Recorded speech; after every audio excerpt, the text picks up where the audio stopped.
call the meeting to order. We'll dispense with the Pledge of Allegiance, given that most everyone is on video here. First order of business is call to order and do a roll call. So we'll start out with Commissioner Anderson.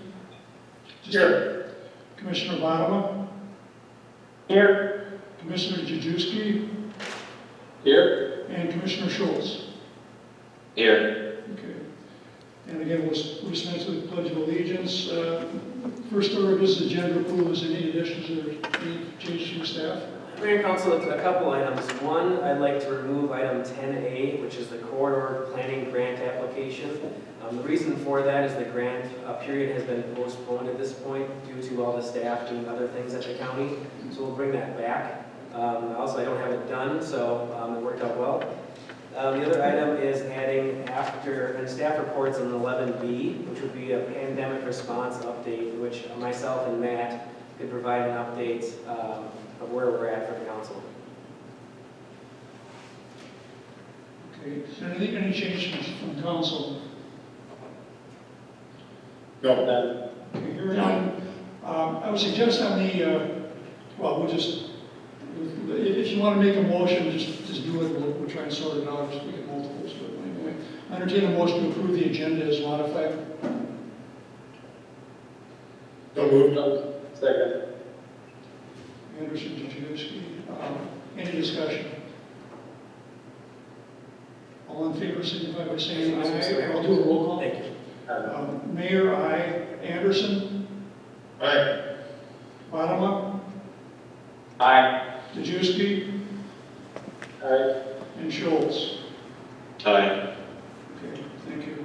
And before we go any further, I want to just state for the public's sake, I guess, this is really a clumsy way to run a business. We did it last Friday, and it works okay, but it's a little bit clumsy. And, you know, we have to apologize for the lack of being able to host a lot of people here.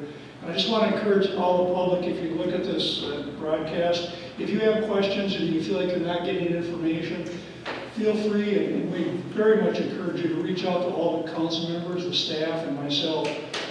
We really want to get input from you and to answer your questions, but we also want to have the isolation and you know, respond to what's going on in the world. So although there are things that are a little bit stilted, it's not because we don't want to get the information out, information from you, and we just encourage you a lot to reach out to all of us. So thank you for your patience, I guess, in this whole process. And I also want to commend staff for the great work they've done in setting this up. They've really put in a lot of effort to get the technology in place and everything going. Okay, with that, we won't have any commission representatives here from the Planning Commission or the Parks and Trails. Do we have anyone here from open forum? Gary, did you come to speak? No. So no one from open forum. No presentations or recognitions. So we'll go on to the consent agenda. Would anyone wish to pull any items on the consent agenda? I had some. What would you like to pull, Brandon? I was thinking we should get some more clarity on items C, D, and J. Charlie, Dog, and Juliet? Correct. Okay. Anyone else wish to pull any other items? Okay, hearing none, I'll entertain a motion to approve the consent agenda items consisting of items 7A through L minus items Charlie, Delta, and Juliet. So moved. Second. Any discussion? All in favor, signify by saying aye. Aye. And then we'll go with Anderson. Aye. Bottoма. Aye. Jajewski. Aye. And Schultz. Aye. Okay. Mayor, just for the record, I believe I have Schultz making the motion, followed by Anderson seconding. I believe that's true. Okay, so item 7C, which is the preliminary plat, final plat, and variance to subdivide St. John's Chantel parcel. Brian, you want more clarity on that? Brad, maybe you could, Yeah, Brett and I talked about it. The PowerPoint just is something that I think should be gone through for the sake of those that didn't have the chance to be here. All right, Matt's going to pull up the PowerPoint. And I will say, since I'm playing Kendra tonight, I'm going to basically just read the slides and then answer questions. So my apologies.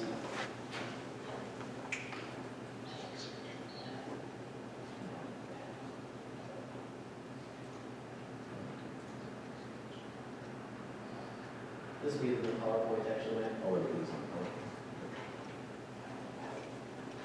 I am a little familiar with this because of the St. Thomas Finance Committee, and they're dealing with this legislation. So I have a little background on it from the Is it in this one, right?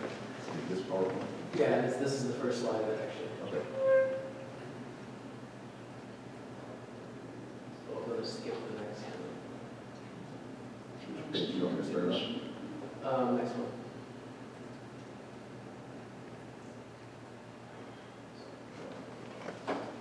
Take a second.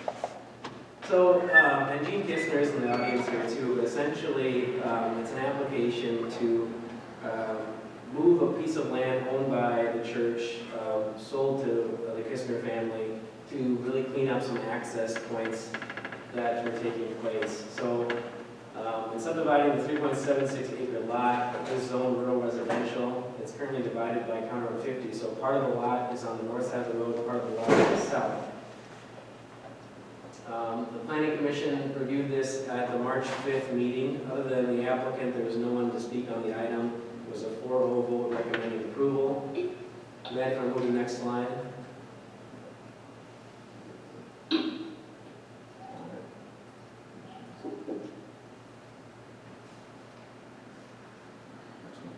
Oh, actually, can I use this? Yep. All right, sorry about that. I had the power all on. All right, so this image here shows the property. This is one property that's divided by County Road 50 as it sits now.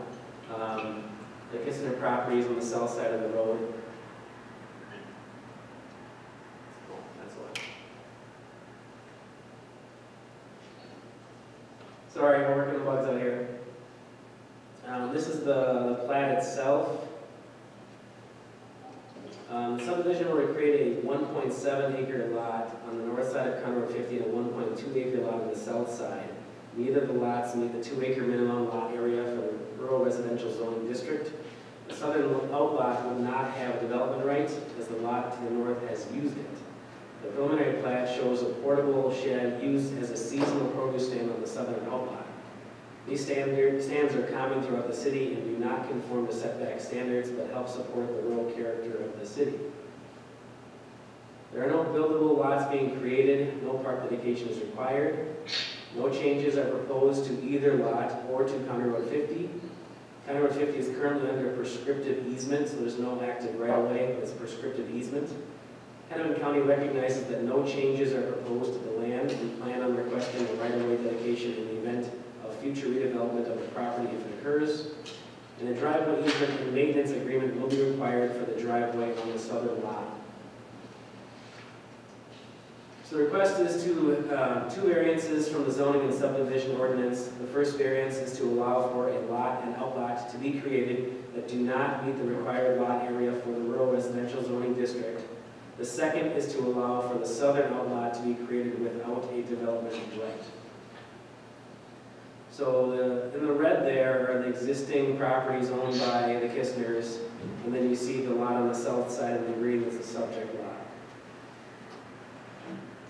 The applicant wishes to keep the outlots separate to keep their options open for a future sale or redevelopment. This would cause the applicant to merge the new outlot and one of their existing lots in the future. This would then result in a conforming lot. If the City Council does not wish to allow the southern outlot to be created with the variances that are proposed, the Council could deny the variances and require the southern outlot to be consolidated into one of the lots already owned by the applicant. So that's the details from the presentation. There's two resolutions for consideration. Any questions or clarification requirements? So both of those variances, I just wanted to make that known publicly, is that why the variances were there, pretty much because of County Road 50 going through that, and the owner had no hand in that one way or the other. Correct. Now, the applicant could consolidate the lot into another one and avoid the first variance. However, it's the request to not make a decision now, as the future will tell which lot to actually consolidate it with. So you'd be guessing right now, and in the future you'd actually know what to do. Thank you, that's all I wanted to add. Any other questions? I just have one question. So it's a lot that's non-buildable, correct? No building rights on it? Correct. Does that become public record in like a title search if they ever did sell it? I don't know. It would be on our building right map that we keep at City Hall. It would be subject to zoning, which says you need minimum acreage for a lot. So anyone that would review the zoning for it would know that it's not buildable. Okay. Any other questions? No. Okay, I'll entertain a motion to approve resolution 2020-18, which is the preliminary plat and variances. So moved. Second. Yeah, could we maybe say the name as we motion, say your name as well? Sorry. So Alan, was that you that made the motion? No, Brian made the motion. Brian made the Alan motion. made the second. Okay. Any further discussion? All in favor, signify by saying aye. Oh, I'm sorry. Aye on my part. Anderson? Aye. Wadema? Aye. Dejewski? Aye. And Schultz? Aye. It's hard to break old habits, guys. Okay, I'll next entertain a motion to approve resolution 2020-19, which is approving the final plat. So moved. Dejewski? Second, Schultz. Any further discussion? All in favor, signify by saying aye. Aye. Anderson? Aye. Wadema? Aye. Dejewski? Aye. And Schultz? Aye. Okay, thank you. I think we did that. Yes. Okay, now we'll go on to item 7D, which is a city-initiated update to the zoning ordinance. So again, the reason I wanted this one pulled is for the public record, when any of the zones change, and this is the official change of those zones, I think it's important for that to be public record, so I wanted to have that, those slides also presented.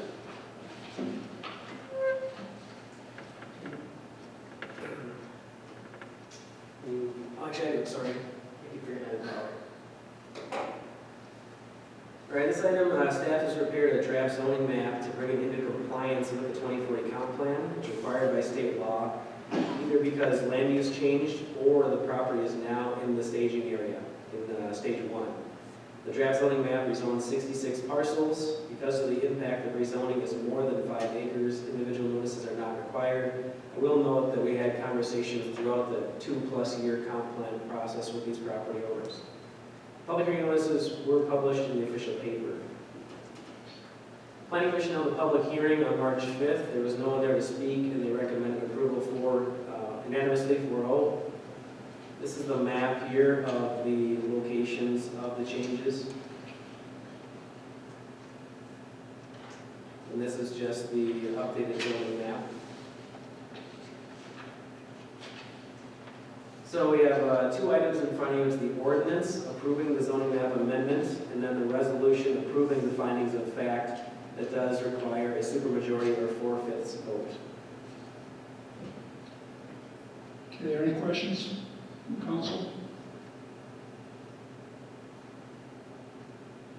Okay, I'll entertain a motion to approve resolution 2020-400, which is approving the zoning map amendment.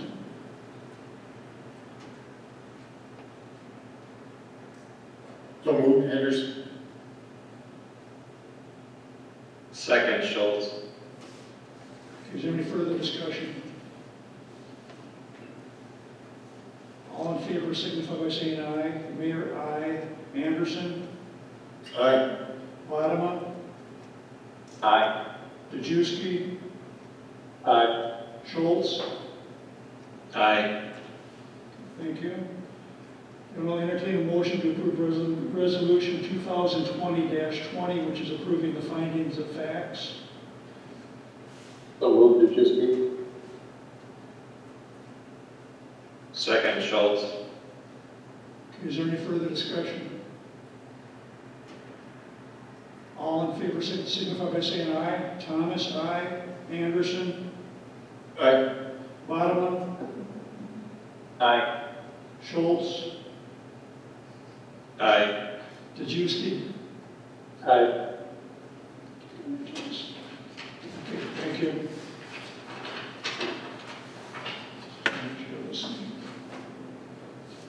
Okay, now we'll move on to consent agenda item 7J, which is a request for Metropolitan Agriculture Preserve initiation and expiration. For this one, we did have some clarification, and that was just the benefits and drawbacks of doing this for the resident. And the outstanding question we had in discussions earlier was whether or not assessments that were made on this property as in preserve, if they are deferred or if they are just not assessed at all. And Mayor Council, and that's correct, Councilor Dejewski did ask me that question, and I said I'll immediately go look at it, and I forgot to do so, got a little busy. What I'll do is I'll look that up in the meeting here and get an answer.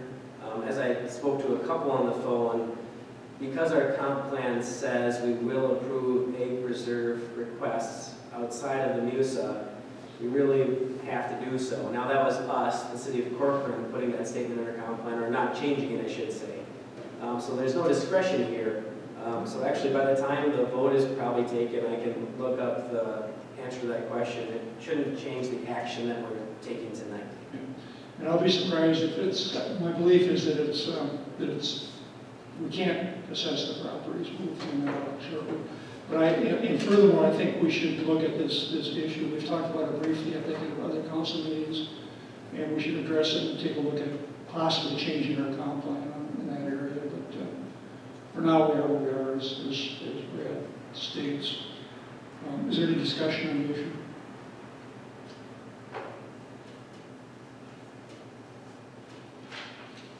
You're going to get us an answer before we do the vote? After, if that's okay. That's fine. So hearing no discussion, I'll entertain a motion to approve resolution 2020-23, which is approving egg preserve designation and notice of expiration. So moved, Anderson. Second, Schultz. Any further discussion? All in favor, signify by saying aye.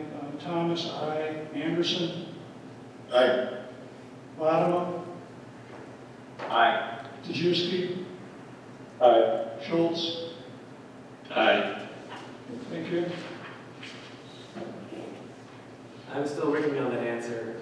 I'll work on it as I can, and if I can't, I will certainly follow up with that answer.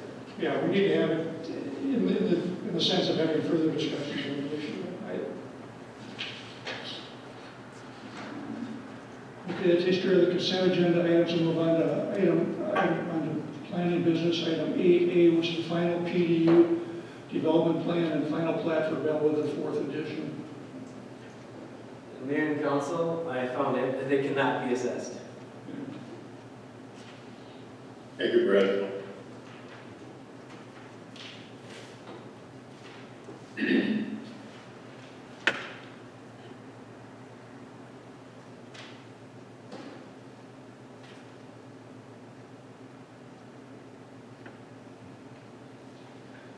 All right, Mayor and Council, the applicant here, this is Bellwether. The applicant is requesting approval of a PUD plan for 74 single-family homes in an outlot. The plan is consistent with the original approvals for the Bellwether project. The Planning Commission reviewed this item at their March 5th meeting. Other than the applicant, there was no one to speak on the item, and the commission voted to recommend approval unanimously 4-0. This is the site area. You can see Steed Road on the northern boundary, and then County Road 101 is on the east or right-hand side. You'll see the phases in the image there on the screen. Phase 3 is the 74 lots. All lots within the addition are 44-foot wide lots measured at the setback. And the homes in this phase will be 34-foot wide lots. 3 floor plan options and 9 different exterior elevations have been approved for the project. Park dedication for the project was calculated for the entire development, so there's nothing with this specific phase. Oops, sorry. The applicant is requesting approval to grade the area south of the 4th addition to help balance the site. Typically, the city does not allow grading beyond the limits of the plat, but has allowed this work to occur in the past when required to balance the oil on site. It's will be soil on site.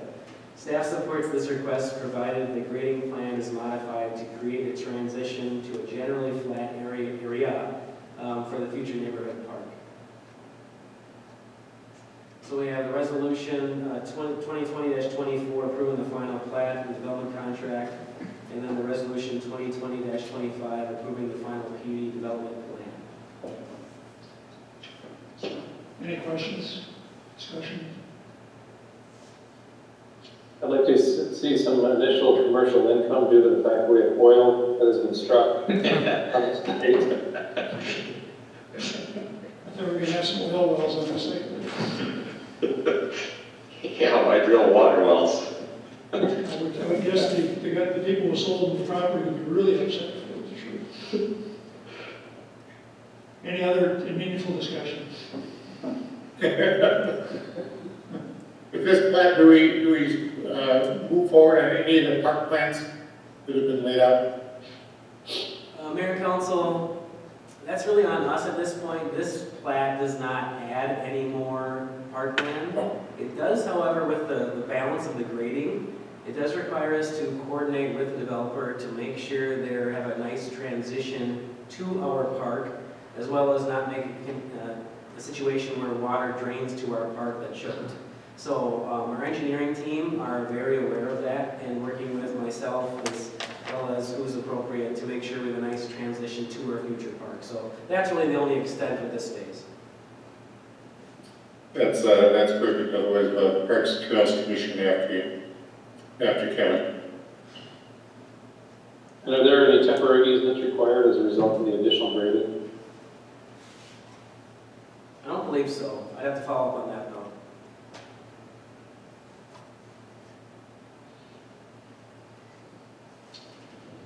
Anything else? Okay, I'll entertain a resolution motion to approve resolution 2020-24, which is approving the final plat and development contract for Bellwether 4th edition. So moved, Anderson. Second, Juicy. Any further discussion? All in favor signify by saying aye. Thomas, aye. Anderson, Aye. Latimer, Aye. Dejewski, Aye. Schultz. Aye. Thank you. I'll entertain a motion to approve resolution 2020-25, which is approving the final PDU development plan.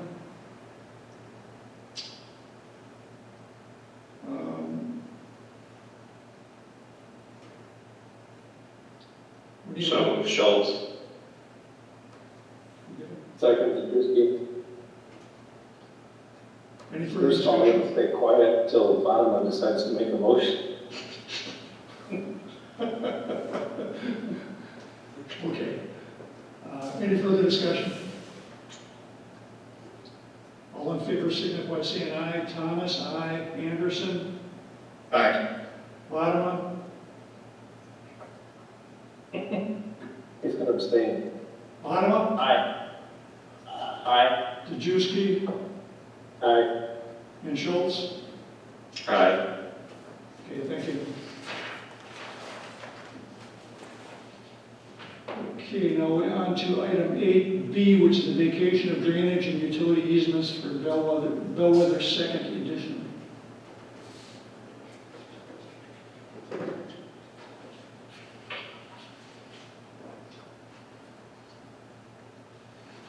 Is it second or fourth?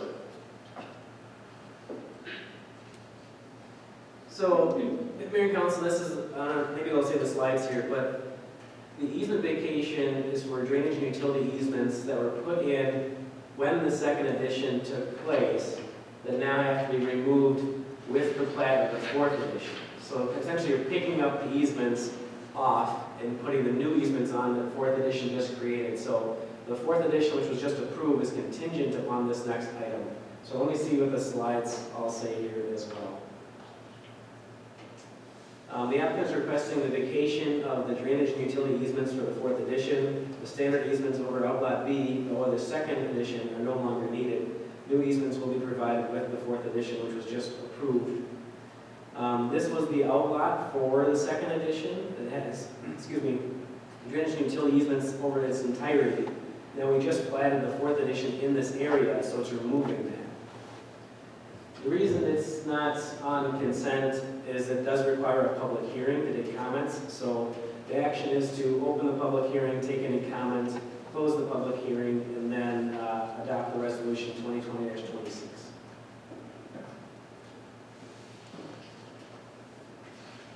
So first order is the public hearing. Correct. Okay, so I'll call the public hearing to order. Is anyone here for the public hearing? I think in the future when we do public hearings, just kind of a, Brad, I've talked about this a little bit, what we may do is extend it over two different meetings so that people have a chance to give input. If this were a controversial issue, people would feel really slighted if we were telling them they can't come to the meetings and they have a public hearing. Anyway, that'll be a point of discussion. Brad will be contacting the council and discussing that. We don't want to tell people they shouldn't come to the meetings to avoid the exposure and have public hearings and not give them the chance to give input. So we'll find different ways for them to give input in the future public hearings. Okay. Seeing no one here for the public hearing, I'll entertain a motion to close the public hearing. So move, Dejewski. Second. Who's the second? Anderson for the second.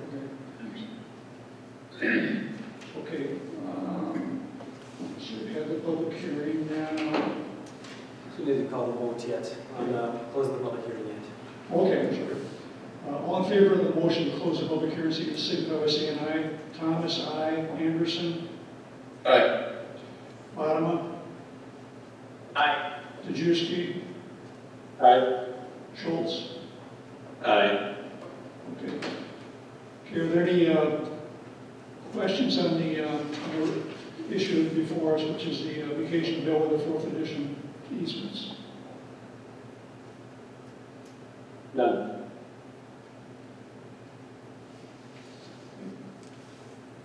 Hearing none, I'll entertain a motion to approve resolution 2020-26, which is approving the easement vacation for Bellwether Fourth. So moved, Schultz. Second, Anderson. Any further discussion? Hearing none, all in favor, signify by saying aye. Thomas, aye. Anderson, Aye. Bottom, Aye. Dejewski, Aye. and Schultz. Aye. Thank you. Okay, we'll move on to unfinished business. Item 9A, which is consideration of temporary leave for COVID-19 impacted employees. Mayor and Council, this was briefly discussed at the special meeting on the 20th. And I emailed out a policy document that's been drafted. that really puts the city's policy on how we're implementing federal legislation requiring us to give leave to employees impacted by COVID-19. So this is not a city-initiated item. This is the city reacting to federal legislation and how it's going to work for us. So essentially, I have categories that have situations of what could happen. There'll be different ones, of course, and how we're going to handle those. The big picture, we're required to offer full-time employees 80 hours, essentially 10 days paid of COVID time for them either needing to care for themselves or their family members. Now, there is an option to actually not include public safety, and I don't know the reasons behind that. We're including every employee of the city of Corcoran here for the COVID pay. For the COVID part, that actually includes the part-time and temporary seasonal as well. So, big picture, it's around 80 hours of COVID-19 pay for each full-time employee. That's one 80-hour bank.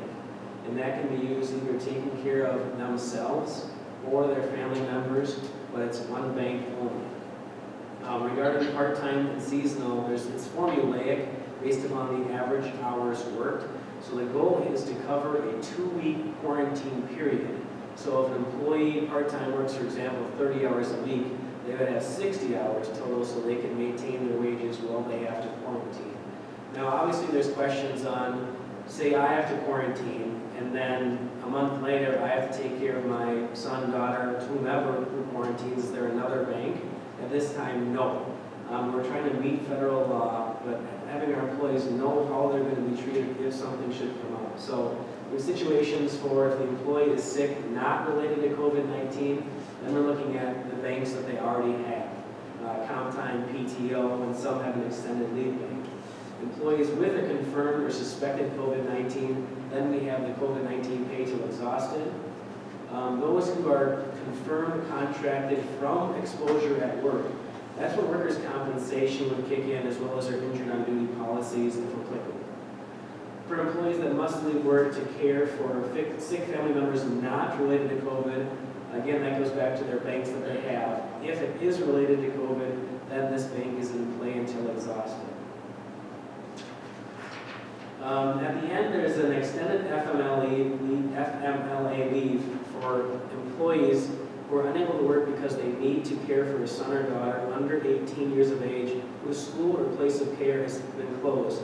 This is exactly from the federal legislation, so it's copied. The only thing I added is under the full-time category is the employer will attempt to find work to complete remotely if possible. If not possible, then they would have the 10 days unpaid, although we're having guidance, as it says here, or use other paid or unpaid leave, or elect to use the COVID pay.